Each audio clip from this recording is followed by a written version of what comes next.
Hi అండి. ఇడ్లీలోకి దోశల్లోకి చేసుకొని అల్లం చట్నీ ఎలా చేయాలో ఈజీగా చూసేద్దాము. శనగపప్పు మినప్పప్పు నేను కొన్ని హెల్దీ కోసం ఉలువలు ఉండే అవి ఉలువలు కూడా ఒక 2 చెంచాలు వేసుకున్నాను. ధనియాలు జీలకర్ర వేసి వేంపుకొని ఎండుమిర్చి ఒక 5 ఎండుమిర్చి వేసుకున్నాను. ఆ తర్వాత కొన్ని అల్లం ముక్కలు వేసుకున్నాను. ఆ తర్వాత తగినంత కొంచెం బెల్లం వేసుకుందాము. బెల్లము, చింతపండు, అల్లము ఇవి 3 మాత్రం ఈక్వల్గా తీసుకోవాలి. చింతపండు నానబెట్టుకున్న చింతపండు వేసేస్తున్నాను. అన్నీ కొద్దిగానే వేసేస్తున్నాను. నేను వేసుకొని కొద్దిగా వేయించుకొని ఇప్పుడు కొంచెం బెల్లం వేసుకోవాలి. వెల్లుల్లిపాయలు కొద్దిగంత పసుపు వేసుకుందాం. ఉప్పు తగినంత వేసుకోవాలి. తర్వాత కరివేపాకు వేసుకొని ఇవన్నీ కలిపేసుకొని దించేసుకోవాలి. చల్లారిన తర్వాత మిక్సీ పట్టేసుకోవాలి.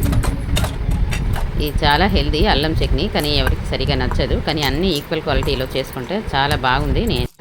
ఇందులో నీళ్ళు పోయాల్సి వస్తే వేడి నీళ్ళు పోసుకోవాలండి. చల్లటి నీళ్ళు పోతే పచ్చడి తొందరగా ఖరాబ్ అవుతుంది. ఏ రోటి పచ్చడి అయినా పర్వాలేదు, వేడి నీళ్ళు పోసుకోవాలి. ఇప్పుడు జీలకర్ర మెంతులు అన్నీ కరివేపాకు ఎండుమిర్చి చేసి తాలింపు పెట్టుకున్నాను. తాలింపు వేసుకొని కలిపేసుకోవడమే. చాలా బాగుంటుంది. మీరు కూడా చేసుకోండి, తినండి. ఒక లైక్ చేయండి, షేర్ చేయండి, కామెంట్ చేయండి ఎలా ఉందో. Thank you for watching my video.